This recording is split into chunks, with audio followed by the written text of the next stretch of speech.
Today we talk about how can you disable this sign or know how you can do that on your Robinhood app. So you just follow these ways that it's going to work with you. So all you have to do in the first, you just go down here, click on this sign down here. When you just click on it, it's going to take you to your profile here. You go above this sign, click on it here. So then it's going to take you to this list, click here on settings. Then it's going to take you to this list, click here on notifications and messages here. Then you click here on push notifications. So then it's going to take you to this list. You will find here stock price movements here. Just click on it.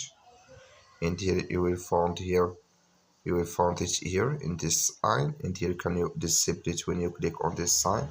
Like you see color it's gone, that means it's disabled with us now. That's all. Thank you for watching. Don't forget to support us by liking, subscribe.